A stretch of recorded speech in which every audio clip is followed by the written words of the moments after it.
શિવરાત્રી એટલે અત્યારે શક્કરિયા બહુ આવે એટલે આપણે શક્કરિયાની અનેક વાનગી બનાવી અને ખાતા હોઈએ છીએ અને એ પણ ખાસ શિવરાત્રીમાં એનો મહિમા છે.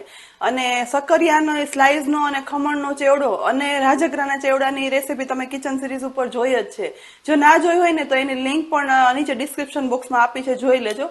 પરંતુ મને એમ થયું કે આ વખતે શક્કરિયાનો ચેવડો છે ને એ કંઈક થોડુંક અલગ રીતે બનાવવું, એમાં કંઈક રાજગરાનું જ ઉમેરવું, પણ કંઈક અલગ રીતે ઉમેરવું. તો મેં ટ્રાય કરી રાજગરાની બુંદી બનાવવાની. એકચ્યુઅલી તમે રાજગરાની બુંદી બનાવો ને ક્યાંય મુશ્કેલ જ છે અથવા તો ક્યાંય જોવા નથી મળતી, પણ જો બનાવીએ ને તો રાજગરાને તેલમાં ઉમેરીને એટલે છૂટો જ પડી જતો હોય. મેં એક ખાસ ટ્રીક વાપરી અને એકદમ ક્રિસ્પી તેલ ભરાયા વગરની રાજગરાની બુંદી બનાવી અને એને શક્કરિયાના સ્લાઇસ અને ખમણ સાથે કોમ્બિનેશન કર્યું અને ચેવડો બનાવ્યો. તમે નહીં માનો કે મારા ઘરે આ ચેવડો બન્યો ને તો એક જ દિવસમાં પૂરો થઈ ગયો, એટલો બધો મસ્ત બન્યો હતો.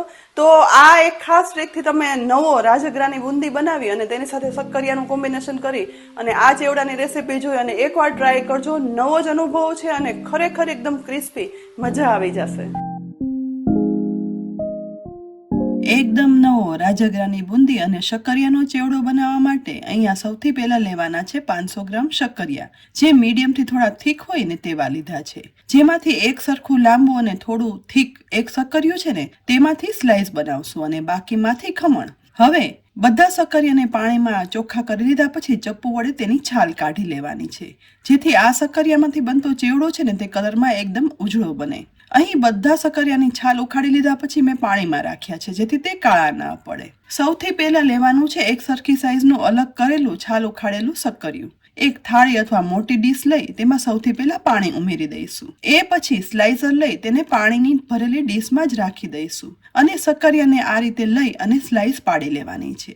આ સ્લાઇસ છે ને તે બહુ પતલી પણ નહીં અને થીક પણ નહીં તેવી કરવાની. અહીં નીચે જુઓ, મીડિયમથી નાની એક સરખી સાઈઝની સ્લાઇસ પડી અને તૈયાર થઈ ગઈ છે, જે પાણીમાં જ રાખવાની જેથી તે કાળી ના પડે.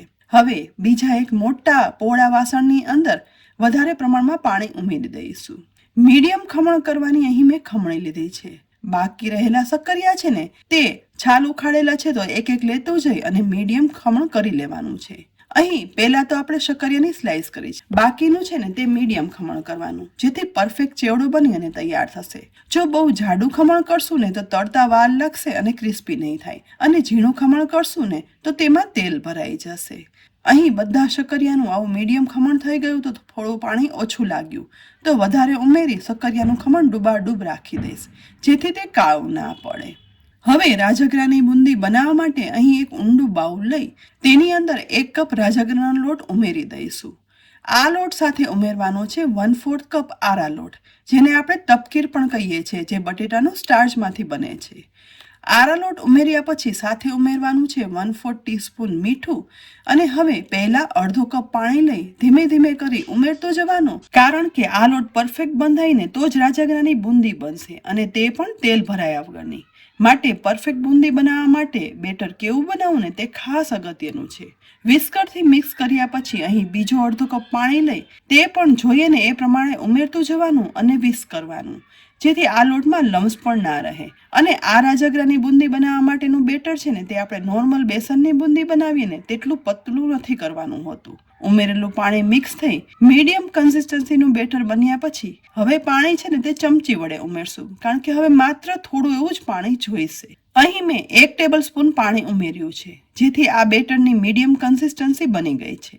પરફેક્ટ બુંદી પાડવા માટે 1 કપ રાજગરાના લોટ સામે અહીં તમને માપ તો 2 અડધા કપ એટલે કે ટોટલ 1 કપ અને 1 ટેબલ સ્પૂન જેટલું પાણી મેં અહીં ઉમેર્યું છે, જેથી બુંદી માટે જોઈએ ને તેવી પરફેક્ટ કન્સિસ્ટન્સીનું મિશ્રણ બની અને તૈયાર થઈ ગયું છે, જેની કન્સિસ્ટન્સી ચમચી વડે પણ જોઈ શકાય છે. બસ આવી પરફેક્ટ કન્સિસ્ટન્સી હશે ને તો તેલ ભરાયા વગરની રાજગરાની બુંદી બની અને તૈયાર થશે.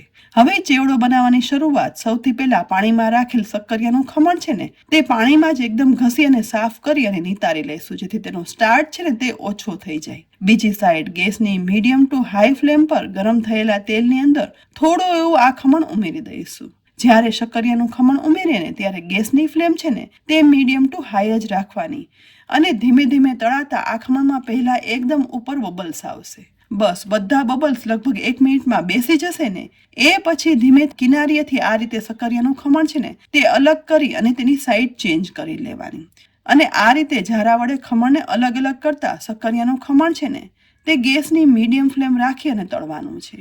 લગભગ 5 મિનિટ સુધી મિક્સ કરતા જઈ અને તળતા અહીં શક્કરિયાનું ખમણ છે ને તે ગોલ્ડન બ્રાઉન થઈ ગયું છે અને તળવામાં પણ ક્રિસ્પી લાગી રહ્યું છે. બસ આ સમયે પરફેક્ટ તળાયેલા ખમણને તેલમાંથી નિતારી અને બહાર કાઢી લેવાનું અને પછી એક પહોળા વાસણની અંદર ઉમેરી દેવાનું, કારણ કે ચેવડો મિક્સ કરવા માટે મોટું જ વાસણ જોઈશે. આ જ રીતે એક બેચ તળાઈ જાય ને એ પછી બીજા બેચમાં પણ ખમણ ઉમેરી અને તળી લેવાનું છે. બધું ખમણ તળ્યા પછી આપણે હવે શક્કરિયાની કરેલી સ્લાઇસ છે ને તેને પણ પાણીમાં ઘસી અને સાફ કરી લેવાની, જેથી સ્ટાર્ચ ઓછો થઈ જાય. પછી હાથમાં સમાઈને એટલી આ સ્લાઇસ લઈ ગરમ જ તેલની અંદર તેને આ રીતે છૂટી છૂટી ઉમેરી દેવાની છે. આ સમયે ગેસની ફ્લેમ છે ને તે મીડિયમ ટુ હાઈ રાખવાની.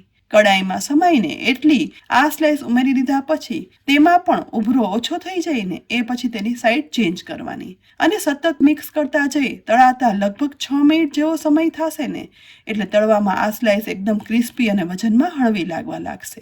બસ આ સમયે એકદમ ઉજળાર કલરની રહેલી આ શક્કરિયાની સ્લાઇસને આપણે હવે તેલમાંથી બહાર કાઢી લેવાની છે અને તેને એક બીજા ઝારામાં ઉમેરી દેવાની, જેથી તે સાવ નીતરી અને કોરી થઈ જાય.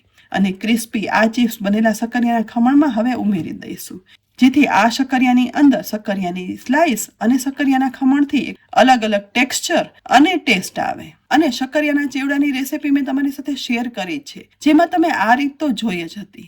હવે આજનું ખાસ મેઇન ઇન્ગ્રેડિયન્ટ એટલે કે રાજગરાની બુંદી પાડવાનું, તેની પણ એક ખાસ રીત છે. તો અહીં જુઓ, મિશ્રણ આપણે જેવી કન્સિસ્ટન્સીનું બનાવ્યું હતું ને તેવી જ મીડિયમ કન્સિસ્ટન્સીનું છે અને પતલું પણ નથી કરવાનું. આ રીતે ગેસની મીડિયમ ટુ હાઈ ફ્લેમ પર ગરમ થયેલા તેલની ઉપર આ રીતે હોલવાળો ઝારો રાખી દેવાનો અને એ પછી બનાવેલું થીક રાજગરાનું લોટનું મિશ્રણ છે ને તે ઝારામાં ઉમેરી ચમચા વડે ઉપરથી ઘસવાનું, જેથી મિશ્રણમાંથી નીચે બુંદી પડી અલગ થઈ જશે. ઝારો પણ તેલમાં એક સાઈડ ના રાખતા આ રીતે બધી સાઈડ ફેરવતો જવાનો, જેથી કડાઈના રહેલા તેલમાં અલગ અલગ સાઈડ બુંદી પડે અને એકબીજા સાથે ચીપકે નહીં. અહીં 1 ચમચી જેટલું મિશ્રણ લીધું હતું, તેમાંથી કેટલી બધી બુંદી પડી અને તૈયાર થઈ છે. આ બુંદી અત્યારે આપણે ચલાવશું નહીં. એક વખત તેલમાં તેનો શેપ બંધાઈ જાય ને એટલે કે લગભગ 1 થી 1.5 મિનિટ પછી બુંદી તળાઈ અને ઉપર આવવાની શરૂઆત થાય ને અને બબલ્સ બેસે ને એ પછી ઝારા વડે આ રીતે છૂટી છૂટી ફેલાવતી જવાની અને તળી લેવાની છે. શરૂઆતમાં એવું પણ લાગશે કે આ બુંદી છે ને તે એકબીજા સાથે ચીપકે છે, પરંતુ ગેસની ફ્લેમ મીડિયમ રાખી સતત ચલાવતા આ રીતે બધી બુંદી છે ને તે એકદમ સરસ તળાઈ જશે, ક્રિસ્પી અને છૂટી બનશે. ટોટલ 2.5 થી 3 જ મિનિટમાં આ બુંદી છે ને તે એકદમ ગોલ્ડન બ્રાઉન ક્રિસ્પી થઈ ગઈ છે અને છૂટી પણ નહીં પડે, કારણ કે તેની અંદર આપણે આરા લોટ ઉમેરેલો છે. પરફેક્ટ બનેલી રાજગરાની આ ક્રિસ્પી બુંદીને તેલમાંથી બહાર કાઢી લેવાની. જુઓ, તેલ ભરાયા વગરની એકદમ કોરી બુંદી બની અને તૈયાર થઈ છે, જેને શક્કરિયાના ખમણ અને સ્લાઇસમાં સાથે ઉમેરી દેવાની. બસ બાકીના બેટરમાંથી પણ આ જ રીતે બુંદી પાડી લેવાની. વિડીયો જોઈને આપેલા પરફેક્ટ માપથી બેટર બનાવશો ને તો આવી જ પરફેક્ટ રાજગરાની બુંદી બની અને તમારાથી પણ તૈયાર થશે. હવે ચેવડો બનાવવા માટે અંદાજે અહીં મેં 50 ગ્રામ જેટલા શિંગદાણા લઈ ઝારામાં ઉમેરી દીધા છે અને તેને તળી લેવાના છે. 2 જ મિનિટમાં આ રીતે ગોલ્ડન બ્રાઉન ક્રિસ્પી થયેલા શિંગદાણાને શક્કરિયાના ચેવડામાં ઉમેરી દઈશું અને હવે થોડા કાજુ લઈ તેને તળવા માટે ઉમેરીશ. તેની સાથે સ્વાદ પ્રમાણે 25 ગ્રામ કિસમિસ પણ ઉમેરી દઈ તળી લેવાની. બસ કાજુ બ્રાઉન થાય અને કિસમિસ ફૂલી જાય ને એટલે તે બંનેને તેલમાંથી નિતારી રાજગરાની બુંદી અને શક્કરિયાના ચેવડામાં ઉમેરી દઈશું. એ રીતે કોપરાની સ્લાઇસ લઈ તેને પણ તેલમાં ગોલ્ડન બ્રાઉન થાય તેવી તળી લઈ અને ચેવડામાં ઉમેરી દેવાની છે. હવે સૌથી છેલ્લે આ ઝારાની અંદર લીલા મરચાના ટુકડા અને મીઠો લીમડો ઉમેરવાનો અને તેને પણ એકદમ ક્રિસ્પી થાય ને તેવો તળી લેવાનો. લીમડાની ફ્લેવરથી લીધે આ ચેવડો એકદમ સરસ ફ્લેવરફુલ બને છે, પણ જો તમે ફરાળમાં લીમડો ના ખાતા હોય ને તો મીઠો લીમડો નહીં ઉમેરવાનો. તુરંત જ તળાયેલા મરચા અને લીમડાને પણ શક્કરિયાના ચેવડામાં ઉમેરી દઈશું. એ પછી આ ચેવડાનો મસાલો કરવા માટે 1/2 ટીસ્પૂન જેટલું લાલ મરચું પાવડર ઉમેરશું. અહીં જો તમે લાલ મરચું ના ખાતા હોય ને તો મરી પાવડર ઉમેરવાનો. સાથે 1/2 ટીસ્પૂન મીઠું, 1 ટીસ્પૂન જેટલો ખાંડનો પાવડર અથવા તો સાકરનો પાવડર ઉમેરવાનો અને પછી 1/2 ટીસ્પૂન આમચૂર પાવડર મેં ઉમેર્યું છે. ફરાળમાં આમચૂર પાવડર ના ખાતા હોય ને તો લીંબુના ફૂલ ઉમેરી દેવાના. હવે બધું એકદમ સરસ ચલાવી અને મિક્સ કરી લેવાનું છે.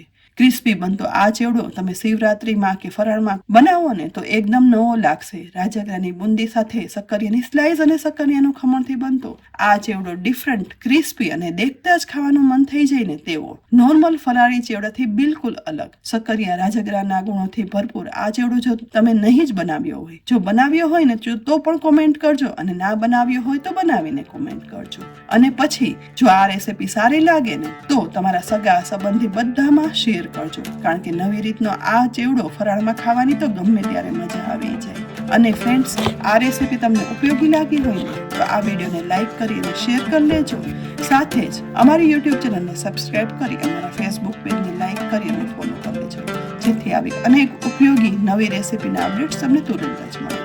આવતીકાલે ફરી મળશું એક નવી રેસીપી સાથે. ત્યાં સુધી આવજો.